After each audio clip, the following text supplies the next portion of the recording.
அமெரிக்காவில் சட்டவிரோதமாக தங்கியிருந்த இந்தியர்கள் ராணுவ விமானத்தில் வெளியேற்றப்பட்டுள்ளதாக தகவல் வெளியாகியுள்ளது. அமெரிக்காவில் 7 லட்சத்திற்கும் அதிகமான இந்தியர்கள் சட்டவிரோதமாக தங்கியிருப்பதாக ஆய்வுகள் சொல்ல, முதற்கட்டமாக 18,000 பேரை வெளியேற்ற அந்நாட்டு அரசு தீவிரம் காட்டுகிறது. இந்த சூழலில் இந்தியர்களை ஏற்றிக்கொண்டு அமெரிக்க ராணுவ விமானம் புறப்பட்டிருப்பதாக தகவல் வெளியாகியுள்ளது. C-17 விமானம் ஒன்று சட்டவிரோத குடியேறிகளோடு இந்தியாவிற்கு புறப்பட்டு விட்டது. ஆனால் குறைந்தது 24 மணி நேரத்திற்குள் விமானம் இந்தியாவிற்கு வராது என்று அமெரிக்க அதிகாரி தகவல் தெரிவித்துள்ளார்.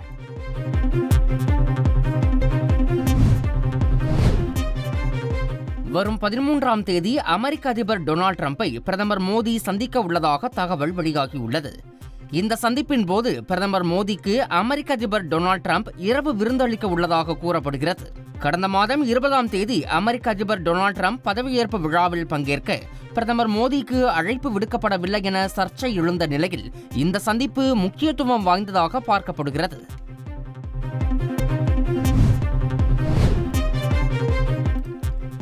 ஆதி திராவிடர், பழங்குடியினர் மற்றும் கிறித்துவ ஆதி திராவிடர் மாணாக்கர்களின் கல்விக்கடன் நிலுவை 48.95 கோடி ரூபாயை தள்ளுபடி செய்வதாக தமிழக அரசு அறிவித்துள்ளது. கடந்த 1972, 73 முதல் 2002-3 வரையிலான காலகட்டத்தில் மருத்துவம் மற்றும் அதனை சார்ந்த படிப்புகள் உட்பட அனைத்து படிப்புகளுக்கும் கல்விக்கடன் கொடுக்கப்பட்டது. இதேபோல் 2003-4 முதல் 2009-10 வரையிலான காலகட்டத்திலும் கல்விக்கடன் கொடுக்கப்பட்டது.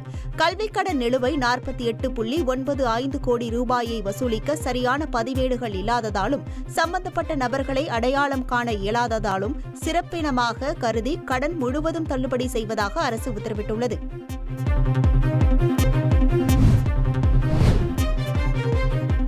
ஆதி திராவிடர் மற்றும் பழங்குடியின மாணவர்களின் 48 கோடியே 95 லட்சம் ரூபாய் கல்விக் கடனை ரத்து செய்வதாக திமுக அரசு நாடகமாடி வருவதாக தமிழக பாஜக தலைவர் அண்ணாமலை தெரிவித்துள்ளார். இது தொடர்பாக எக்ஸ் தளத்தில் பதிவிட்டுள்ள அவர், கடந்த 2021ஆம் ஆண்டு வரை தமிழகத்தின் கல்விக் கடன் நிலுவை 16,302 கோடியாக உள்ள நிலையில் 48 கோடியை மட்டும் ரத்து செய்வதால் என்ன பயன் என்றும் கேள்வி எழுப்பியுள்ளார். மேலும் குறிப்பிட்ட சமூக மாணவர்களுக்கே கல்விக் கடன் ரத்து என்று மாணவ சமுதாயத்திடம் சாதி பாகுபாட்டை தூண்ட வேண்டாம் என்றும் அண்ணாமலை தெரிவித்துள்ளார்.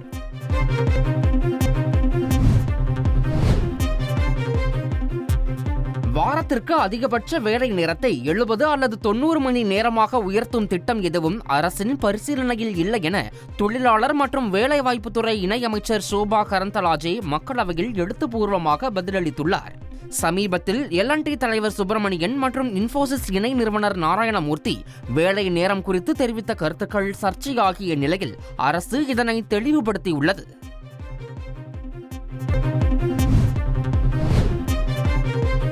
மகாராஷ்டிராவில் மக்களவை தேர்தலுக்கும் சட்டப்பேரவை தேர்தலுக்கும் இடையே 70 லட்சம் வாக்காளர்கள் புதிதாக சேர்க்கப்பட்டதாகவும் சீரடியில் மட்டும் ஒரே கட்டத்தில் புதிதாக 7,000 பேர் வாக்காளர்களாக இணைக்கப்பட்டுள்ளதாகவும் எதிர்க்கட்சித் தலைவர் ராகுல் காந்தி மக்களவையில் குற்றம் சாட்டியுள்ளார்.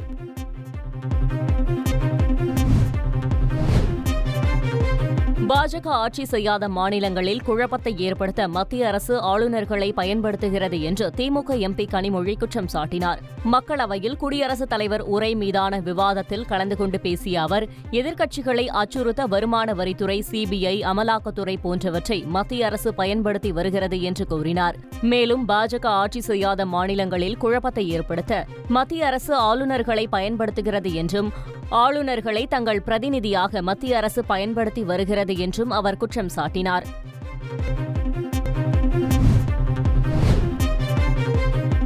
நிதிநிலை அறிக்கையிலும் தமிழ்நாட்டுக்கு அநீதி இழைத்த மத்திய அரசுக்கு எதிராக வருகின்ற 8ஆம் தேதி அனைத்து மாவட்டங்களிலும் கண்டன பொதுக்கூட்டம் நடைபெறும் என திமுக அறிவித்துள்ளது. ஓரவஞ்சனையான நிதிப்பகிர்வு, தமிழ்நாட்டின் முக்கிய திட்டங்கள் புறக்கணிப்பு, ஒன்றிய பட்ஜெட்டில் தமிழ்நாடு என்ற பெயரை கூட உச்சரிக்காதது என நிதிநிலை அறிக்கையிலும் தமிழ்நாட்டிற்கு மத்திய அரசு அநீதி இழைத்துள்ளதாக திமுக குற்றம் சாட்டியுள்ளது.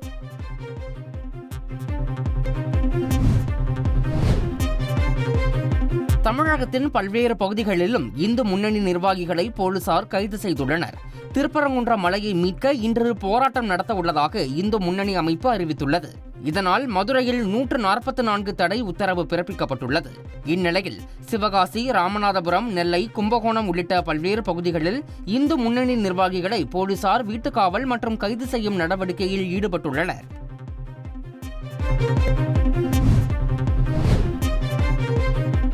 தமிழ்நாடு சீருடை பணியாளர் தேர்வாணையத்தில் நடந்த தீ விபத்து தொடர்பாக ஏடிஜிபி கல்பனா நாயக் அளித்த புகாருக்கு தமிழக டிஜிபி சங்கர் ஜிவால் விளக்கமளித்துள்ளார். உதவி ஆய்வாளர் தேர்வு பட்டியலில் விதிமீறல் இருப்பதாக தெரிவித்த தன்னை கொல்ல சதி நடந்துள்ளதாக கல்பனா நாயக் தெரிவித்த புகாருக்கு தமிழக டிஜிபி மறுப்பு தெரிவித்துள்ளார்.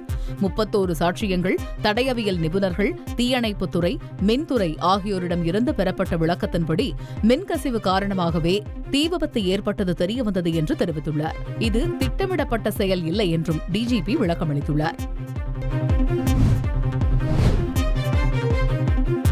ஹொசூரில் புதிய விமான நிலையம் அமைவதில் உள்ள சிக்கல்கள் குறித்து பெங்களூரு விமான நிலையம் தமிழக அரசு மற்றும் மத்திய அரசு கூட்டு ஆலோசனை நடத்தி தீர்வு காண வேண்டும் என மத்திய விமான போக்குவரத்துத்துறை அமைச்சர் ராம்மோகன் நாயுடு கேட்டுக் கொண்டுள்ளார்.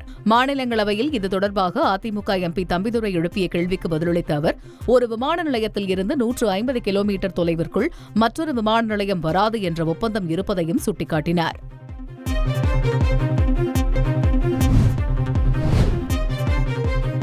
வேலூர் மற்றும் நெய்வேலிக்கு விரைவில் விமான சேவை தொடங்கும் என மத்திய இணையமைச்சர் முரளிதர் பதில் அளித்துள்ளார். இது தொடர்பாக மாநிலங்களவையில் திமுக எம்பி கனிமொழி சோமு எழுப்பிய கேள்விக்கு பதிலளித்த அவர், உடான் திட்டத்தின் கீழ் சேலம், வேலூர், நெய்வேலி, தஞ்சை, ராமநாதபுரம் ஆகிய 5 இடங்கள் தேர்வு செய்யப்பட்ட நிலையில் அங்கு விமான நிலையங்களை அமைக்கும் பணிகள் நடந்து வருவதாக குறிப்பிட்டார்.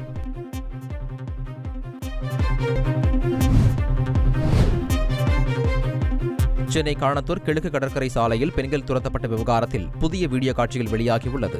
பெண்கள் வந்த காரை மோதுவது போன்றும் மிரட்டியவர்களிடம் இருந்து தப்பிக்க முயன்றபோது சாலையை வழிமறித்து மற்றொரு கார் நிறுத்தப்படும் காட்சிகள் அதில் இடம்பெற்றுள்ளன. இந்த விவகாரத்தில் ஏற்கனவே 5 பேர் கைது செய்யப்பட்டுள்ள நிலையில் தற்போது புதிய வீடியோ காட்சிகள் வெளியாகியுள்ளது.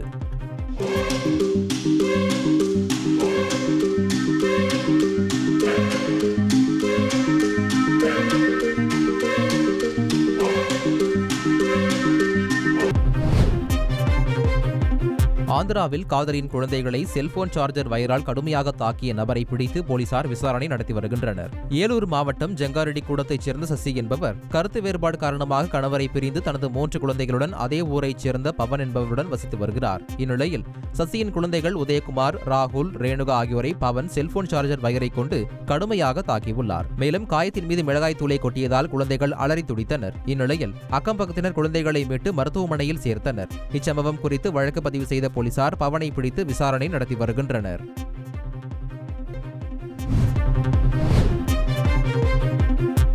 ஆந்திர மாநிலம் பிரகாசம் மாவட்டத்தில் உள்ள மார்கபுரம் ரயில் நிலைய லிப்டில் 3 மணி நேரமாக பயணிகள் சிக்கிக்கொண்டு அவதியடைந்தனர். நடைமேடை மாறுவதற்காக 14 பயணிகள் ஒரே நேரத்தில் லிப்டில் ஏறியுள்ளனர். அப்போது சிறிது நேரம் இயங்கிய லிப்ட் அதிக சுமை காரணமாக திடீரென நின்றுவிட்டது.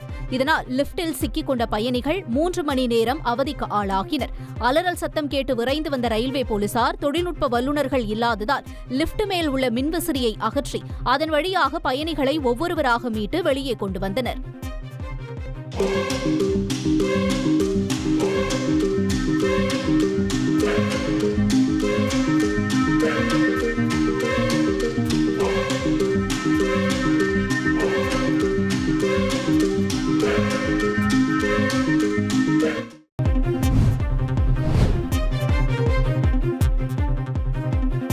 ராணிப்பேட்டையில் பெட்ரோல் குண்டு வீச்சு சம்பவத்தில் தொடர்புடைய இளைஞரை போலீசார் சுட்டு பிடித்திருப்பது பரபரப்பை ஏற்படுத்தியுள்ளது. ராணிப்பேட்டை சிப்காட் காவல் நிலைய வளாகத்தில் முகமூடியுடன் நுழைந்த 2 பேர் பெட்ரோல் குண்டு வீசிவிட்டு தப்பியோடினர். இதேபோல் வஉசி நகரில் உள்ள அரிசி கடை ஒன்றின் மீதும் பெட்ரோல் குண்டு வீசப்பட்டது. 7 தனிப்படைகள் அமைக்கப்பட்ட நிலையில் சென்னையைச் சேர்ந்த ஹரி உள்ளிட்ட 3 பேரை கைது செய்த போலீசார் அவர்களை ராணிப்பேட்டை அழைத்து வந்தனர். அப்போது தங்களை தாக்கிவிட்டு தப்பிக்க முயன்ற ஹரியின் இடதுகால் முட்டியில் போலீசார் சுட்டு பிடித்தனர். காயமடைந்த ஹரி மற்றும் 2 போலீசார் மருத்துவமனையில் அனுமதிக்கப்பட்டுள்ளனர்.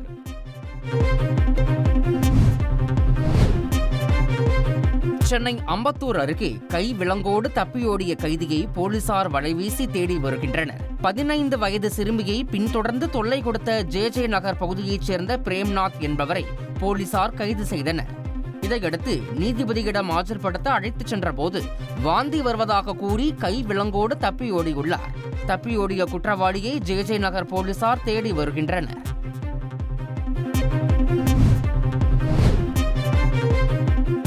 சமூக ஆர்வலர் ஜகபர் அலி கொலை தொடர்பாக கைதாகியுள்ள குவாரி உரிமையாளர்கள் உள்ளிட்ட 5 பேரையும் 3 நாட்கள் காவலில் எடுத்து விசாரிக்க சிபிசிஐடி போலீசாருக்கு நீதிமன்றம் அனுமதி வழங்கியுள்ளது.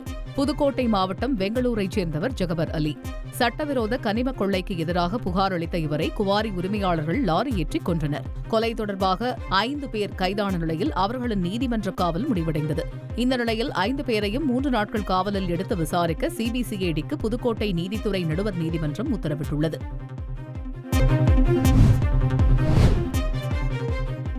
கோவை தனியார் மருத்துவமனையில் செவிலியரை கத்தியால் குத்த முயன்ற இளைஞரை போலீசார் கைது செய்தனர்.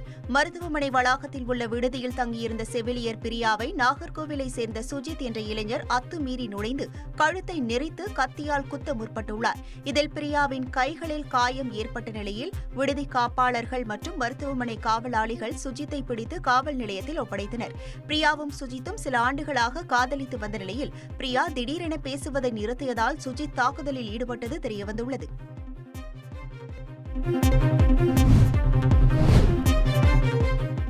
ராமநாதபுரம் மாவட்டம் பரமக்குடியில் திருமணத்தை மணமகன் வீட்டார் புறக்கணித்த சம்பவம் பரபரப்பை ஏற்படுத்தியுள்ளது.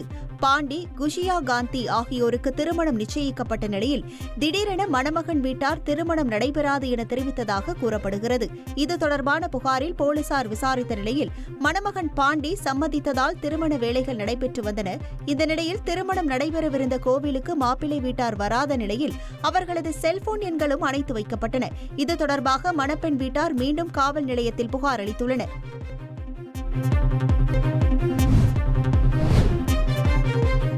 சேலம் மாவட்டம் எடப்பாடியில் சொத்திற்கு ஆசைப்பட்டு உயிருடன் உள்ள கணவரின் இறப்பு சான்றிதழை வாங்கிய பெண்ணால் பரபரப்பு ஏற்பட்டது. ரேவதி என்பவர் வெளிநாட்டில் பணிபுரிந்த தனது கணவர் விஜயகுமார் இறந்துவிட்டதாக கூறி இறப்பு சான்றிதழ் பெற்றுள்ளார். தொடர்ந்து விஜயகுமாரின் பெயரில் உள்ள சொத்துக்களை பெறுவதற்காக வாரிசு சான்றிதழ் வேண்டி விண்ணப்பித்துள்ளார். இது தொடர்பாக கிராம நிர்வாக அலுவலர் மற்றும் வருவாய் ஆய்வாளர் ஆய்வு மேற்கொண்ட போது விஜயகுமார் உயிரோடு இருப்பதை அறிந்து அதிர்ச்சி அடைந்தனர். மேலும் விஜயகுமாரின் சொத்துக்களை அபகரிக்க ரேவதி திட்டமிட்டதும் கண்டுபிடிக்கப்பட்ட நிலையில் ரேவதியிடம் போலீசார் தீவிர விசாரணை நடத்தி வருகின்றனர்.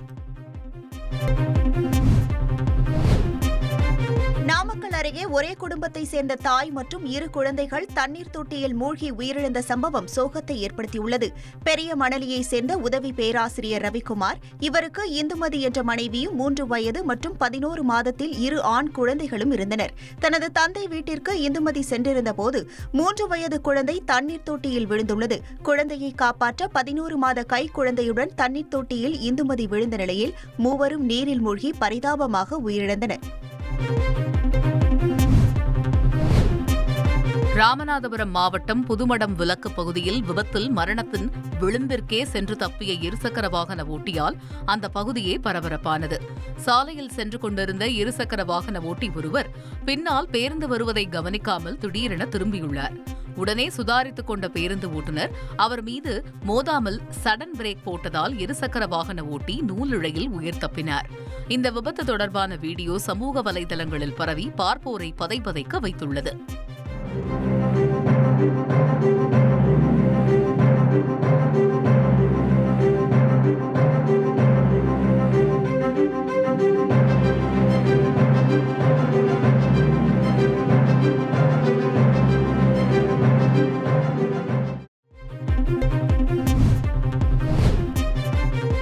தனுஷ்கோடியில் ஆபத்தை உணராமல் சுற்றுலா பயணிகள் கடலுக்குள் சென்று செல்ஃபி எடுப்பதை தடுக்க வலியுறுத்தப்பட்டுள்ளது.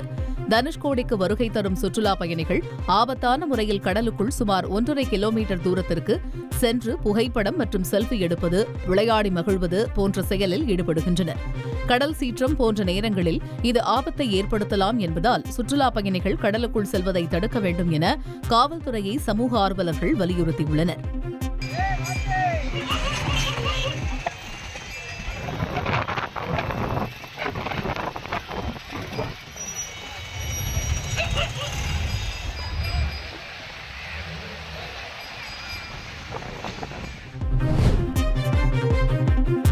நாகை மாவட்டம் வெளிப்பாளையம் பகுதியில் காசு கொடுக்காததால் மளிகை பொருட்கள் தர மறுத்த கடைக்காரர் தாக்கப்படும் சிசிடிவி காட்சிகள் வெளியாகியுள்ளன. அங்கு போதையில் ரகளையில் ஈடுபட்ட சாராய வியாபாரி சக்திவேல் மளிகை கடை உரிமையாளர் பாஸ்கர் மீது பொருட்களை வீசி எறிந்ததோடு கடையில் உள்ள பொருட்களை சேதப்படுத்தியுள்ளார்.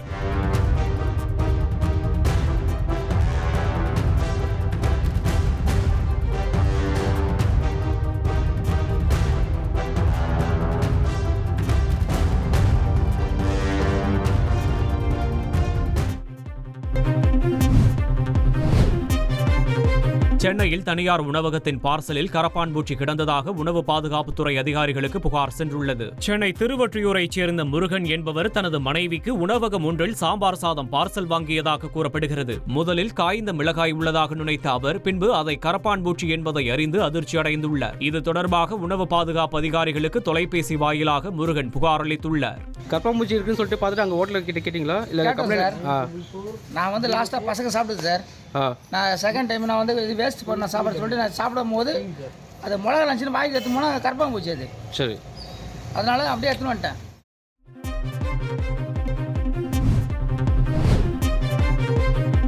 திருப்பத்தூரில் தாவேகா கட்சியினரின் ஊர்வலத்தால் அமைச்சர் டிஆர்பி ராஜா போக்குவரத்து நெரிசலில் சிக்கிக் கொண்ட சம்பவம் பரபரப்பை ஏற்படுத்தியது. தாவேகா சிவகங்கை வடக்கு மாவட்ட செயலாளராக நியமிக்கப்பட்ட ஜோசப் தங்கராஜ் திருப்பத்தூர் பேருந்து நிலையம் எதிரில் உள்ள மருதுபாண்டியர்கள் நினைவு தூணுக்கு மாலை அணிவித்து மரியாதை செலுத்தினர். அப்போது மாற்றுப்பாதை இல்லாததால் அங்கு சுமார் அரை மணி நேரம் வரை கடும் போக்குவரத்து நெரிசல் ஏற்பட்டது.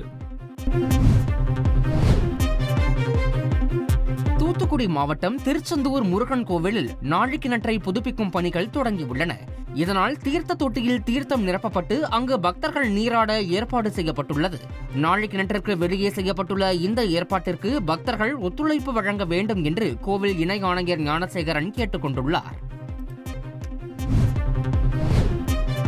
திருப்பத்தூர் மாவட்டம் அக்ரஹாரம் மலையில் இருக்கும் சீனிவாச பெருமாள் கோவிலில் கும்பாபிஷேகம் மிகவும் பிரம்மாண்டமாக நடைபெற்றது. இதில் ஹெலிகாப்டர் மூலம் கோவில் கோபுரத்தின் மீது பூக்கள் தூவப்பட்டது. இது மட்டுமின்றி கோவில் கோபுரத்தை 3 முறை ஹெலிகாப்டர் சுற்றி வந்தது. இந்த கும்பாபிஷேக விழாவில் 30,000க்கும் மேற்பட்ட பக்தர்கள் கலந்து கொண்டனர்.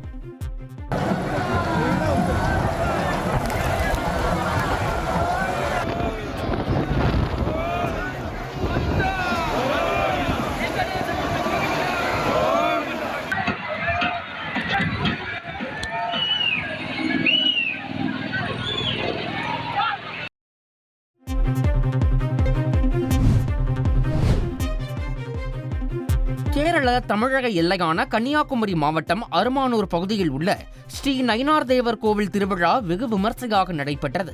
யானை மீது பகவான் எழுந்தருளி முன்னே செல்ல செண்டை மேளம், சிங்காரி மேளம், பஞ்சவாத்தியம் உள்ளிட்ட வாத்தியங்கள் முழங்க கலை நிகழ்ச்சிகளும் களை கட்டியது.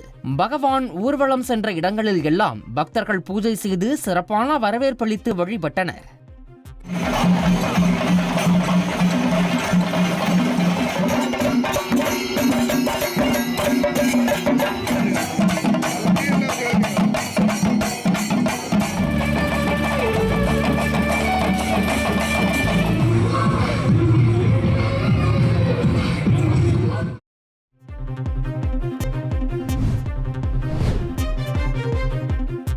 சிதம்பரம் அருகே சாலை ஓரத்தில் ஒய்யாரமாக சென்ற ராட்சச முதலையைக் கண்டு வாகன ஓட்டிகள் அதிர்ச்சி அடைந்தனர். கடலூர் மாவட்டம் கூடுவெளி சாவடி கிராமத்தின் சாலையில் இரையை தேடி செல்லும் முதலையின் வீடியோ சமூக வலைதளங்களில் வைரலாகி வருகிறது. அச்சத்தில் உள்ள அப்பகுதி மக்கள் மற்றும் வாகன ஓட்டிகள் முதலையை பிடித்து பாதுகாப்பான இடத்தில் விடுமாறு கோரிக்கை விடுத்துள்ளனர். என்ன வேகத்தில் போது பாருங்க, இதே தண்ணியாக இருந்தால் நம்மளை என்ன பாடுபடுத்தோம். அடிச்சு ஒரு ரேட்டு காலி பண்ணுறாரு. அவருக்கு வழி இல்லை, போகிறதுக்கு வழி இல்லை. அண்ணா ஃபோன் பண்ணி இன்ஃபார்ம் பண்ணுவோமா?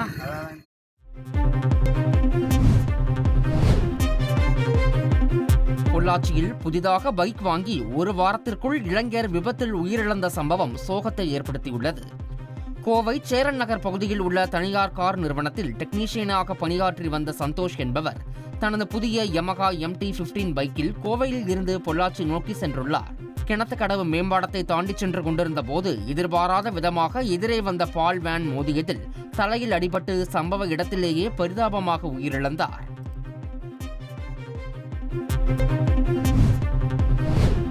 திருட்டு பைக்கில் போலீஸ் என ஸ்டிக்கர் ஒட்டி பலரிடம் பணம் பறித்த திருடனை போலீசார் கைது செய்துள்ளனர். புதுச்சேரி கனகசெட்டிக்குளம் பகுதியில் உள்ள தனியார் மருத்துவமனையில் பணிபுரியும் வேலு என்பவரின் இருசக்கர வாகனத்தை மர்ம நபர் ஒருவர் திருடி சென்றுள்ளார். இதையடுத்து சிசிடிவி காட்சிகளை ஆய்வு செய்த போலீசார் சிவராமன் என்பவரை பெங்களூருவில் வைத்து கைது செய்தனர். விசாரணையில் திருட்டு வண்டியில் போலீஸ் என ஸ்டிக்கர் ஒட்டி திண்டிவனம் உள்ளிட்ட சில பகுதிகளில் தனிமையில் உள்ள காதல் ஜோடிகளை மிரட்டி நகை மற்றும் பணப்பறிப்பில் ஈடுபட்டது தெரிய வந்துள்ளது.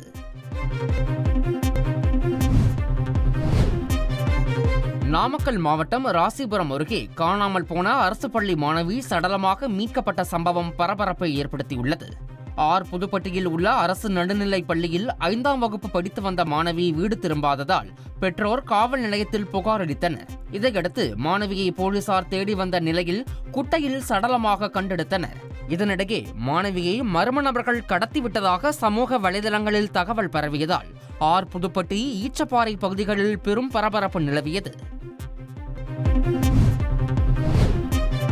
சென்னையின் அடையாளங்களில் ஒன்றாக இருந்த உதயம் தியேட்டரை இடிக்கும் பணிகள் தொடங்கப்பட்டுள்ளது. சென்னையின் மையமான இதய பகுதியில் அமைந்திருக்கும் தியேட்டர் உதயம், மினி உதயம், சந்திரன், சூரியன் என அந்த காலத்திலேயே 4 திரையரங்குகளை கொண்டிருந்தது. 1983 முதன்முதலாக ரஜினியின் சிவப்பு சூரியன் படத்தோடு முதலாக துவங்கிய தியேட்டரின் பயணம் புஷ்பா 2 படத்துடன் தனது 40 ஆண்டுகால பயணத்தை முடித்துக் கொண்ட நிலையில் தியேட்டரை இடிக்கும் பணிகள் துவங்கியுள்ளது. அமெரிக்காவில் நடைபெற்ற கிராமி விருது வழங்கும் விழாவில் சிறந்த ஆல்பத்திற்காக பாடகி பியான்ஸுக்கு விருது வழங்கப்பட்டது. 67வது கிராமி விருது வழங்கும் நிகழ்ச்சி கலிபோர்னியாவின் லாஸ் ஏஞ்சலஸ் நகரில் நடைபெற்றது. இதில் சிறந்த ஆல்பமாக பாடகி பியான்ஸின் கவுபாய் காட்டா தேர்வு செய்யப்பட்டது. As selected by the 13,000 voting members of the Recording Academy, the Grammy goes to நடைபெற்ற கிராமி விருதுகளில் பிரபல நடிகர் வில் ஸ்மித் முதல் ஏராளமான கலைஞர்கள் ஸ்டைலாகவும் கவர்ச்சியாகவும் வருகை புரிந்து ரசிகர்களை கவர்ந்தனர்.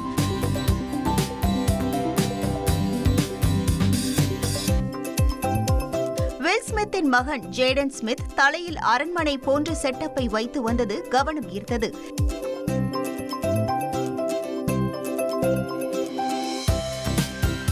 இதேபோல் டெய்லர் ஷிஃப்ட், லேடி காகா உள்ளிட்டோரின் வருகையும் ரசிகர்களை கிறங்க வைத்தது.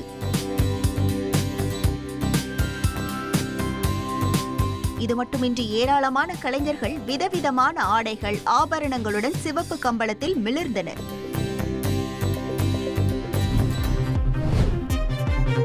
அமெரிக்காவில் நடைபெற்ற கிராமி விருதுகளில் இருந்து பிரபல பாப் பாடகர் கன்யே வெஸ்ட், பியாங்கா சென்சாரி ஜோடி பாதியில் வெளியேற்றப்பட்டது சர்ச்சையானது. பிரபல மாடலான பியாங்கா சென்சாரி உடல் முழுவதும் தெரியும் அளவிற்கு மெல்லிய ஆடையுடன் வந்த வீடியோ இணையத்தில் காட்டுத்தீயாக பரவியது. அவரது செயலுக்கு சிலர் ஆதரித்தாலும் பலர் அவரது செயலை கடுமையாக விமர்சித்து வருகின்றனர்.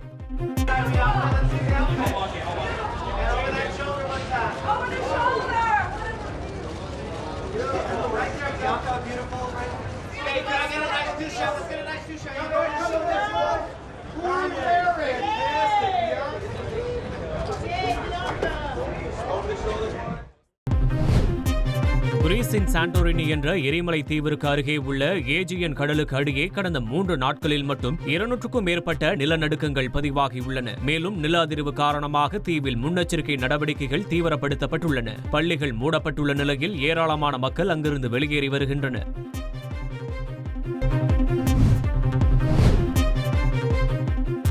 சிரியாவில் உள்ள மன்ஜிப் நகரில் ஏற்பட்ட கார் குண்டுவெடிப்பில் சுமார் 20 பேர் உயிரிழந்துள்ளதாக தகவல் வெளியாகியுள்ளது. உயிரிழந்தவர்கள் அனைவரும் விவசாய தொழிலாளர்கள் என்ற நிலையில் பலி எண்ணிக்கை உயரக்கூடும் என்று எதிர்பார்க்கப்படுகிறது. இந்த குண்டுவெடிப்பு சம்பவத்திற்கு இதுவரை எந்த அமைப்பும் பொறுப்பேற்காத நிலையில் குண்டுவெடிப்புக்கான காரணம் இன்னும் தெரியவில்லை.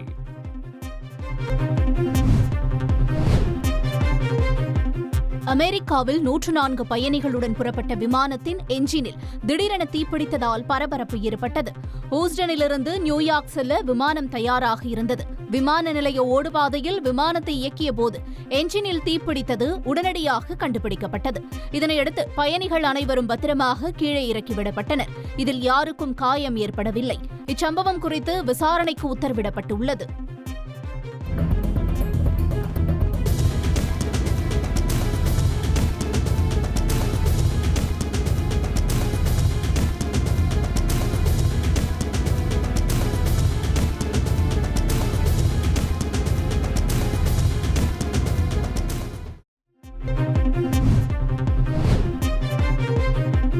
ஆஸ்திரேலியாவின் வடகிழக்கு பகுதிகள் வரலாறு காணாத வெள்ளம் பாதிப்புக்கு ஆளாகியுள்ளன. குறிப்பாக குயின்ஸ்லாந்து மாகாணத்தில் சாலைகளில் பெருக்கெடுத்த வெள்ளத்தால் பல இடங்களில் போக்குவரத்து துண்டிக்கப்பட்டது. வெள்ள பாதிப்புக்கு இதுவரை ஒருவர் உயிரிழந்துள்ள நிலையில் நூற்றுக்கணக்கான மக்கள் தங்கள் வீடுகளை காலி செய்யும் நிலைக்கு தள்ளப்பட்டுள்ளனர்.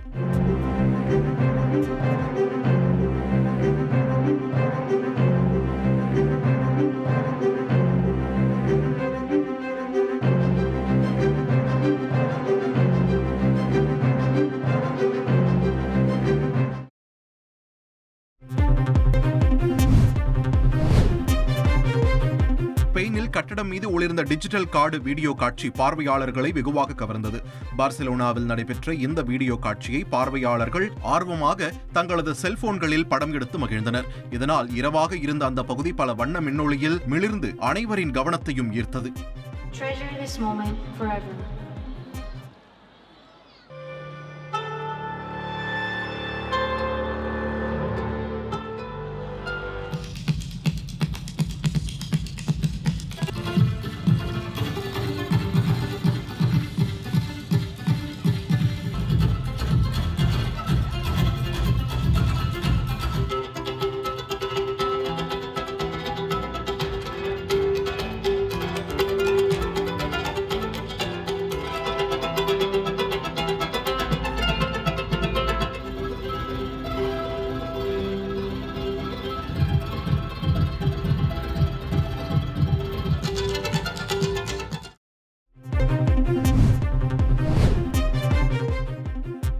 வடகிழக்கு சீனாவில் உள்ள ஒரு தேசிய பூங்காவில் கரடிகள் மற்றும் சிறுத்தைகளை சைபீரியன் புலிகள் வேட்டையாடும் காட்சிகள் பதிவாகி இருப்பது வேட்டையாடும் விலங்குகளுக்கு இடையேயான சிக்கலான உறவு குறித்து புதிய கண்ணோட்டத்தை வழங்கியுள்ளது. சமீபத்தில் நடந்த விலங்குகள் கணக்கெடுப்பு பணியின் போது இது தெரியவந்துள்ளது.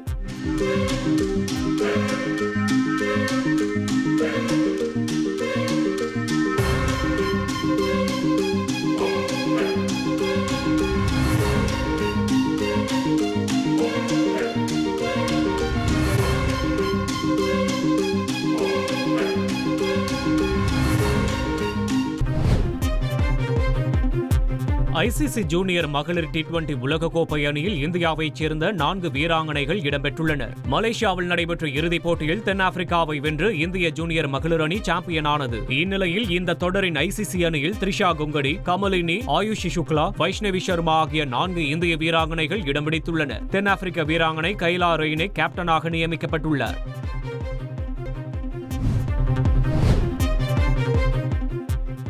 தி இன்டர்நேஷனல் மாஸ்டர்ஸ் லீக் T20 தொடரில் முன்னாள் வெஸ்ட் இண்டீஸ் அதிரடி வீரர் கிறிஸ் கெயில் மீண்டும் களமிறங்கியுள்ளார். ஓய்வு பெற்ற முன்னாள் கிரிக்கெட் ஜாம்பவான்கள் பங்கேற்கும் IML T20 தொடர் வரும் 22ஆம் தேதி தொடங்க உள்ள நிலையில் சச்சின், யுவராஜ், லாரா, காலிஸ் உள்ளிட்டோர் பங்கேற்கின்றனர். இந்நிலையில் தி யூனிவர்ஸ் பாஸ் என்று அழைக்கப்படும் கிறிஸ் கெயில் வெஸ்ட் இண்டீஸ் அணிக்காக களமிறங்கியுள்ளது கிரிக்கெட் ரசிகர்களை மகிழ்ச்சியில் ஆழ்த்தியுள்ளது.